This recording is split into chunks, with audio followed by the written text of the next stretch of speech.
Marjan Jerele iz Kostanjevice na Krki je s skupino fotografov in podporo občine izdal monografijo Pogled iz balona.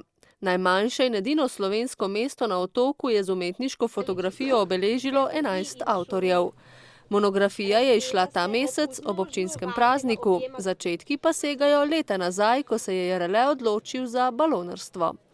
V bistvu že prvič, ko sem poletel nad Kostanjevco, sem opazil, da je to en biser in da je prav posebno lepa pogled iz balona.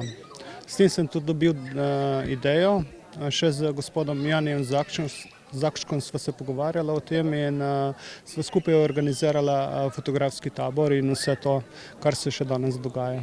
Občina bo monografijo uvrstila na seznam svojih protokolarnih daril.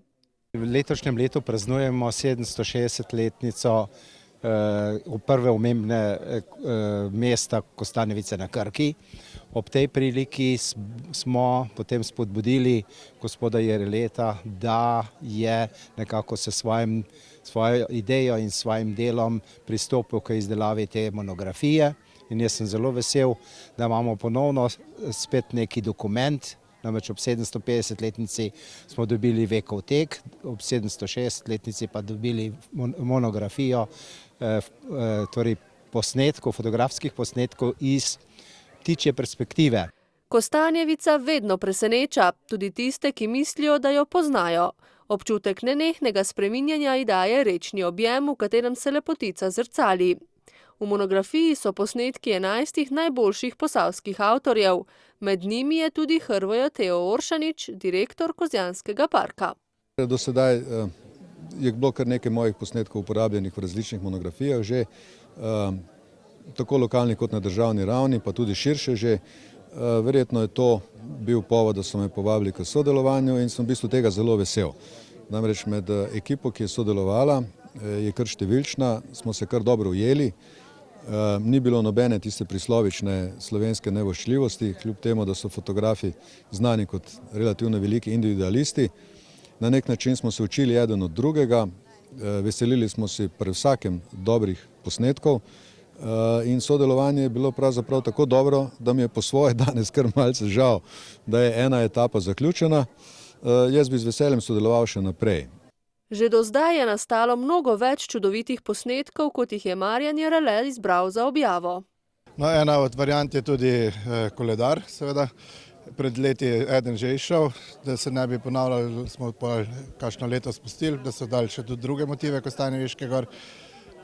Seveda pa tako, kot sem že prej na predstavitvi povedal, jaz mislim, da je to šele začetek, da to je knjiga, ki ima sicer 120 strani, manjšega formata, verjetno pa treba narediti kakšno obsežnejšo, saj si Kostanjevica to res zasluži.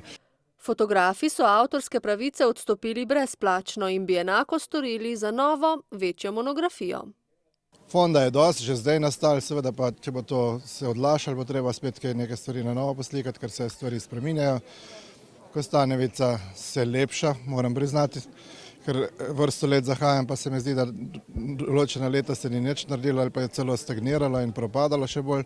Zdaj pa se stvari spreminjajo in mislim, da bo to potegnilo tudi ostale, ki seveda vse je pa povezano z denarjem, pa če bo še občina pa kakšna evropska skupnost priskočila, se bi dali z tega bisera res nekaj narediti. Direktor Kozjanskega parka pa je za podobno akcijo v svojem okrožju. Da bi na Kozjanskem mogoče vzpostavili kakšno podobno ekipo in pa za Kozjansko naredili kakšno monografijo, namreč tako kot je Kostanjevica, kot so tudi številčni drugi kraji ali pa pokrajine naše prelepe države, zelo slikoviti, tako je tudi Kozjansko. Prepolno, prekrasne motivike, še neodkrite, bi bilo kar precej posla. Tako da neki pogovori v tem smislu že tečejo. Upam, da se bo iz tega kaj tudi uresničilo. No, jaz sem že lani imel eno razstavo z naslovom Kozjanci, ker se mi je zdelo, da Kozjansko je kar precej dobro poslikano, seveda za potrebe Kozjanskega parka, regijskega. Zagotovo pa je še motivov, ki bili vredni, ker pri monografiji ne gre, da boš vse pokril. Pač vsak avtor ima nek svoj pogled, vsak vidi nekaj več kot drug ali pa nekaj drugega kot drug. In tako, da bi se dal narediti tudi Kozjansko in še vedno še kakšen kraj tlele v Posavju ali pa širše. Vse pa je odvisno od denarja.